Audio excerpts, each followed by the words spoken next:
छात्रों, आज हम कक्षा छठी की हिंदी सुलभ भारती अध्यापन में हमारे अगले पाठ की शुरुआत करने वाले हैं।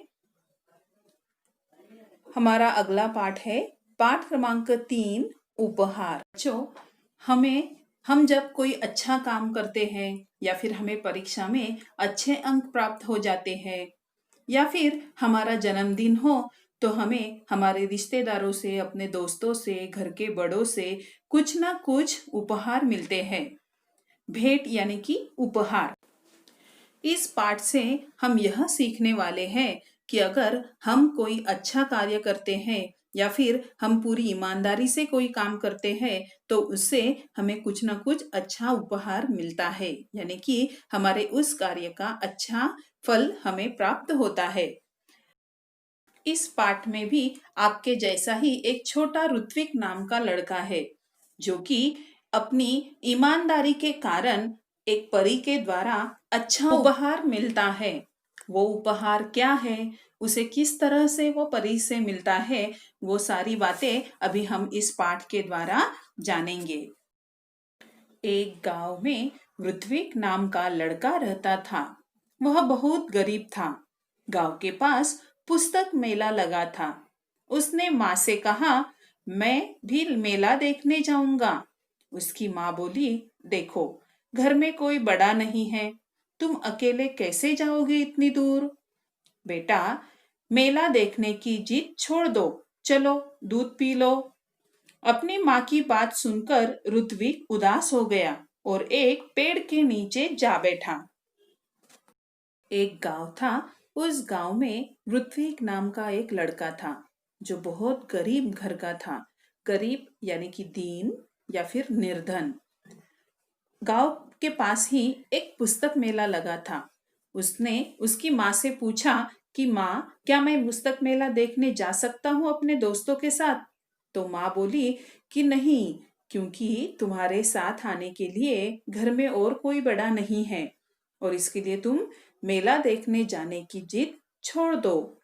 ऋत्विक अपनी माँ की यह बात सुनकर बहुत उदास हो गया। उदास होना यानी कि नाराज हो जाना या फिर दुखी हो जाना। वह नाराज होकर घर के पास एक पेड़ था, उस पेड़ के नीचे जाकर बैठ जाता है। अचानक उसकी दृष्टि दूर पेड़ों के पीछे गई, जहां बहुत तेज रोशनी थी। वह उठकर वहां गया। वहां सुनहरे पंखों वाली एक परी खड़ी थी। ऋत्विक ने हैरान होकर उस परी से पूछा, तुम कौन हो? वह बोली, मैं परी हूं, लेकिन तुम यहाँ उदास क्यों बैठे हो? परी का प्रश्न सुनकर ऋत्विक की आंखों में आंसू आ गए। वह बोला, मैं अपने दोस्तों के साथ पुस्तक मेला देखना और पुस्तकें खरीदना चाहता हूँ। यह कहकर ऋत्विक खामोश हो गया। तब परी बोली, इसमें दुख की क्या बात है? यह समझ लो, तुम्हारी मदद करने के लिए ही मैं आई हूँ। ऐसा मैं तभी करूंगी जब तुम मेरी परीक्षा में उत्तीर्ण हो जाओगे। कौन सी परीक्षा? ऋत्विक ने पूछा। परी ने कहा, बता दिया तो परीक्षा कैसी? ठीक है, ऐसा कहकर ऋत्विक वहां से चला गया। ऋत्विक जब उदास होकर उस पेड़ के नीचे जा बैठा तो अपनी माँ ने कही बातों के ऊपर सोचने लगा। तभी अचानक उसकी दृष्टि पेड़ों के पीछे तेज रोशनी देख रही थी, उधर गई।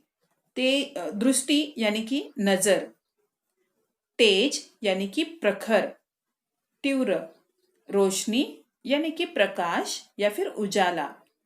वो तेज रोशनी देखकर ऋत्विक वहां से उठकर देखने गया तो उसे वहां सुनहरे पंखों वाली एक परी दिखाई पड़ी। सुनहरे यानी कि सोने के रंग जैसी। ऋत्विक हैरान हो गया और उसने परी से पूछा, तुम कौन हो? तो परी ने कहा, मैं परी हूं, लेकिन तुम यहाँ उदास क्यों बैठे हो?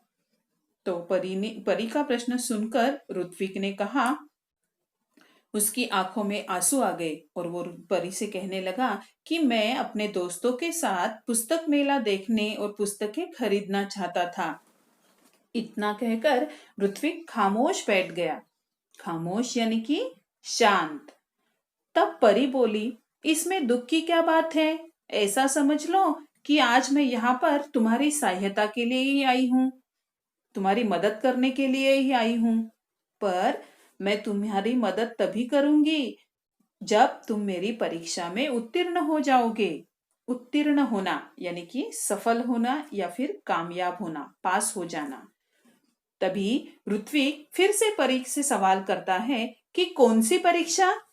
तो परी बोलती है, अगर तुम्हें बता दिया तो परीक्षा लेने का क्या फायदा?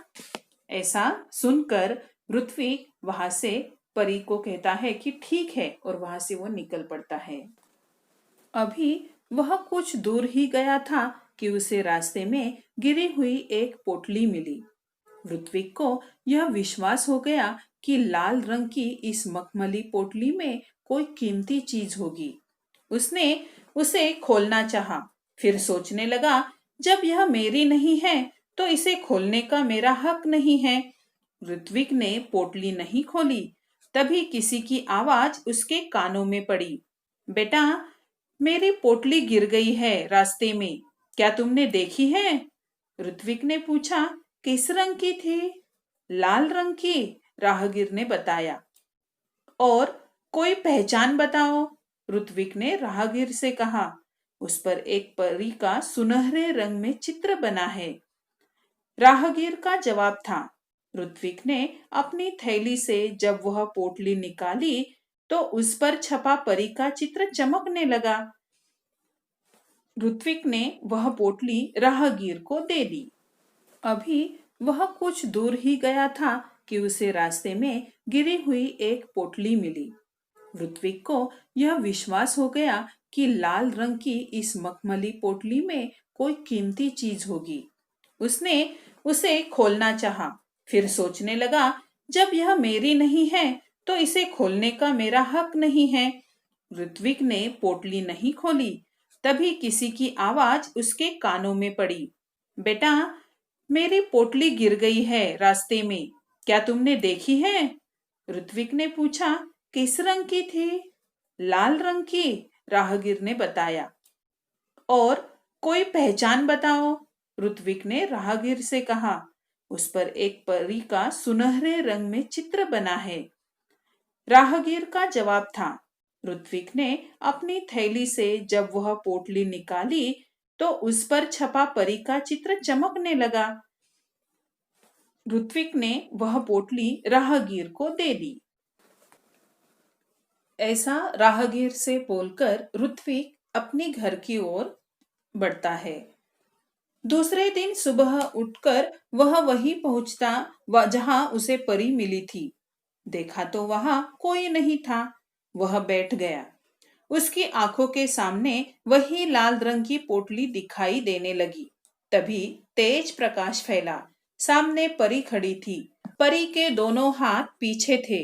परी ने पूछा, कैसे हो? ठीक हूं, ऋत्विक ने जवाब दिया। तभी परी ने कहा, अपनी आंखें बंद करो, मैं तुम्हें इनाम दूंगी। किस बात का? ऋत्विक ने पूछा। तुम उत्तीर्ण हो गए इसलिए, परी बोली। परी की बात ऋत्विक की समझ में नहीं आ रही थी। उसने आंखें बंद कर ली। परी ने उसके हाथ में एक मखमली थैली पकड़ा दी। ऋत्विक ने देखा तो हैरान रह गया। यह तो वही पोटली थी जो उसने राहगीर को दी थी। परी ने कहा, कल मैंने ही तुम्हारी ईमानदारी की परीक्षा ली थी। वह राहगीर भी मैं ही थी, इसलिए मैं तुम्हें यह इनाम दे रही हूँ। परी ने ऋत्विक को समझाया, ईमानदार व्यक्ति के जीवन में किसी वस्तु की कमी नहीं होती। जाओ, अब तुम्हें मनचाही वस्तु मिलेगी। राहगीर से बात करके फिर ऋत्विक आगे बढ़ता है, अपने घर लौट जाता है। दूसरे दिन सुबह उठकर वह वहीं पहुंचता है जहां उसे परी मिली थी। वहां पर जाकर देखता है तो वहां कोई नहीं है।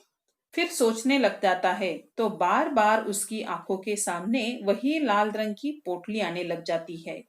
और अचानक उसके सामने रोशनी फैलती है और सामने परी खड़ी हो जाती है। फिर परी उसे पूछती है, कैसे हो? तो ऋत्विक कहता है, मैं ठीक हूँ।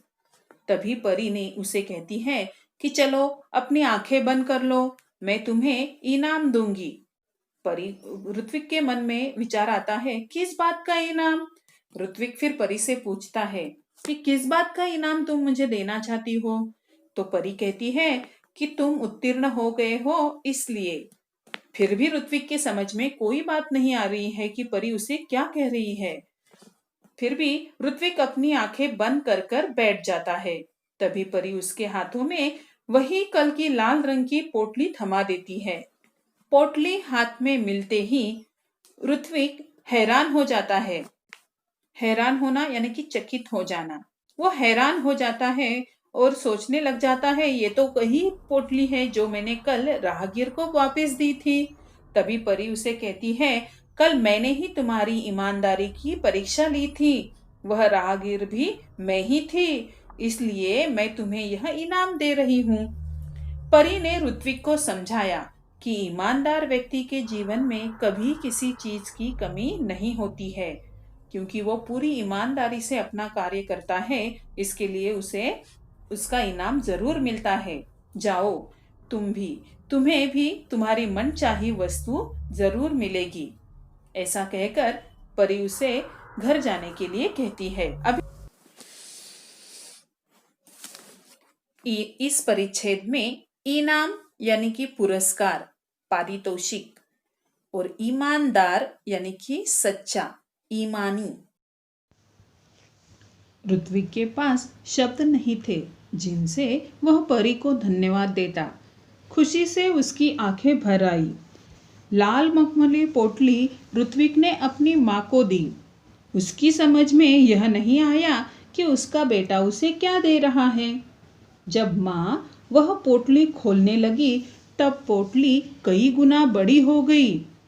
उसमें से सुंदर सुंदर पुस्तकें बाहर निकल आई। पुस्तकों का ढेर देखकर माँ चकित रह गई। माँ के पूछने पर ऋत्विक ने सब कुछ बता दिया। परी के समझाने के बाद ऋत्विक वो लाल रंग की मखमली पोटली लिए अपने घर चला जाता है। परी के द्वारा समझाने के बाद ऋत्विक को ये समझ में नहीं आ रहा था कि वो परी को किन शब्दों में धन्यवाद दे। खुशी के मारे उसकी आंखें पानी से भर आई। फिर भी वो परी को धन्यवाद देते हुए वो लाल मखमली पोटली लिए अपने घर की ओर जाता है। घर जाने के बाद वो पोटली अपनी माँ के हाथ में दे देता है। माँ की समझ में ये नहीं आता कि अपना बेटा ये मुझे क्या चीज़ दे रहा है। बड़ी हैरानी से माँ वह पोटली खोलने लगती है। जैसे ही माँ वो पोटली खोलने लगती है वैसे वैसे उस पोटली का आकार कई गुना बड़ा बड़ा ही होता जाता है और उसमें से कई सुंदर सुंदर किताबें बाहर निकल आती है। पुस्तकों का इतना बड़ा ढेर देखकर माँ चकित रह जाती है। माँ को आश्चर्य होता है कि ये क्या है, इस छोटी सी पोटली से इतने सारी किताबें कैसे बाहर आई। माँ के पूछने पर जब ऋत्विक माँ को सारी कहानी बता देता है कि परी की उससे होने वाली मुलाकात, फिर परी द्वारा उसकी ली जाने वाली परीक्षा, उस परीक्षा में ऋत्विक की ईमानदारी का साबित होना और फिर परी से एक बख्शिश के तौर पर ऋत्विक को मिलने वाला यह सुंदर उपहार। अब ऋत्विक ने मित्रों के लिए अपनी बहन कृतिका की सहायता से पुस्तकालय खोला। वहाँ सभी बच्चे आकर अपनी मनपसंद पुस्तकें पढ़ने लगे। उनको पूरा गांव पुस्तक मित्र के नाम से जानने लगा। ऋत्विक ने पुस्तकालय को ही अपने जीवन का ध्येय बना लिया। उसका सारा समय पुस्तकों के बीच बीतने लगा। एक दिन पुस्तक पढ़ते पढ़ते ऋत्विक की आंखें लग गई। देखता क्या है कि पुस्तकें उससे बातें करने लगी। उससे एक पुस्तक ने पूछा, ऋत्विक, अगर तुम अपने जीवन में बड़े आदमी बनोगे तो क्या तुम हमारा साथ छोड़ दोगे, हमें भूल जाओगे? ऋत्विक ने कहा, नहीं नहीं, अब तो तुम ही मेरे साथी हो, मित्र हो। तभी किसी ने दरवाजे की घंटी बजाई और उसकी नींद टूटी। जागने पर देर तक सोचता रहा कि आगे चलकर वह बड़ा सा पुस्तक भंडार खोलेगा। ऋत्विक ने जब माँ को पूरी कहानी बताई तो माँ को भी बड़ी खुशी हुई। अब ऋत्विक ने मित्रों के लिए अपनी बहन कृतिका की सहायता से एक पुस्तकालय खोला, जहाँ गांव के सारे बच्चे आकर अपनी मनपसंद किताबें पढ़ते थे और फिर से वो अच्छी से रखकर अपने अपने घर लौट जाते थे। हर दिन बच्चे आकर अपनी मनपसंद किताबें पढ़कर घर चले जाते थे। अपनी मनपसंद किताबें पढ़ने के कारण सारे बच्चों के चेहरे पर एक अलग सी खुशी और एक अलग सा आनंद दिखाई पड़ता था। इसके लिए पूरा गांव इन दोनों भाई और बहन को यानी ऋत्विक और कृतिका को पुस्तक मित्र के नाम से जानने लगे थे। अभी हम यहाँ शहरों में रहते हैं तो हमें कोई अलग अलग किताबें पढ़ने के लिए मिल जाती है, क्योंकि कोई दुकान में जाने के बाद हमें जो चाहिए वो मनचाही किताब हम लोग खरीद कर पढ़ सकते हैं। पर गांव में हर जगह ये संभव नहीं है। इसके कारण गांव में ही रहकर बच्चों को अलग अलग और अच्छी किताबें पढ़ने को मिल रही थी। इसके लिए गांव वाले भी बहुत खुश थे। ऋत्विक ने आगे चलकर पुस्तकालय को ही अपने जीवन का ध्येय बना लिया, यानी कि पुस्तकालय खोलना और अलग अलग पुस्तकें इकट्ठा करना, इसको ही उसने अपने जीवन का उद्दिष्ट बना लिया। ध्येय यानी कि उद्दिष्ट। उसका सारा समय अभी पुस्तकों के बीच ही बीतता था। वो पूरा दिन अपनी पुस्तकें संभालना, उसकी साफ सफाई करना, उसे संभाल कर रखना, इसमें ही अपना समय लगाता था। एक दिन ऐसे ही रात को पुस्तक पढ़ते पढ़ते उसे उसकी आंख लग गई और सपने में एक किताब उससे बात करने लगी। तो वो किताब ऋत्विक को पूछती है, ऋत्विक, अगर तुम अपने जीवन में बड़े आदमी बनोगे तो क्या तुम हमें भूल जाओगे, हमारा साथ छोड़ दोगे? तभी ऋत्विक ने उस किताब को जवाब दिया कि नहीं नहीं, अब तो तुम ही मेरे साथी हो, तुम ही मेरे मित्र हो। तभी किसी ने दरवाजे की घंटी बजाई और उसकी नींद टूटी। जागने पर देर तक सोचता रहा, वह आगे चलकर भी बड़ा सा पुस्तक भंडार खोलेगा और अलग अलग पुस्तकों का संचय करेगा। यहाँ पे पुस्तक भंडार यानी कि पुस्तकालय, पुस्तकालय यानी कि पुस्तकों का घर। हमें इस पाठ से यह सीख मिलती है कि इस पाठ में जैसे ऋत्विक हमारे जैसा ही एक पाठशाला जाने वाला छात्र है जिसे पुस्तकें बहुत पसंद है, तो हमें भी हमारे जीवन में पुस्तक मित्र बनना चाहिए और अच्छी किताबें संभाल कर रखना, उसका संचय करना, उसकी देखभाल करना, उसे संजो कर रखना, इन सारी बातों की शिक्षा हमें मिलती है। क्योंकि हम छात्र हैं और हमें ज्ञान प्राप्त करना है, तो इसके लिए पुस्तकें हमें सबसे अधिक सहायता करने वाले हैं और इसके लिए हमें पुस्तक मित्र बनना चाहिए। अभी हम इस पाठ में आए हुए नए शब्दों को फिर से दोहराएंगे। गरीब यानी कि निर्धन। नंबर 2, उदास यानी कि नाराज या फिर दुखी। नंबर 3, दृष्टि यानी कि नज़र। नंबर 4, तेज यानी कि प्रखर। 5, रोशनी यानी कि प्रकाश या फिर उजाला। नंबर 6, सुनहरे यानी कि सोने के समान। नंबर 7, हैरान होना यानी कि चकित होना। नंबर 8, उत्तीर्ण होना यानी कि सफल होना या फिर पास होना। नंबर 9, मखमली यानी कि कोमल या फिर हम लोग उसे मुलायम भी कहते हैं। नंबर 9, पोटली यानी कि छोटी थैली। नंबर 10, कीमती यानी कि अनमोल या फिर अमूल्य। नंबर 11, राहगीर यानी कि मुसाफिर या फिर पथिक। नंबर 12, इनाम यानी कि पुरस्कार। नंबर 13, ईमानदार यानी कि सच्चा। नंबर 14, पुस्तकालय यानी कि किताब घर या फिर पुस्तकों का घर। नंबर 15, ध्येय यानी कि उद्दिष्ट या फिर लक्ष्य। नंबर 16, आँख लग जाना यानी कि नींद आना। नंबर 17, पुस्तक भंडार यानी कि पुस्तकालय।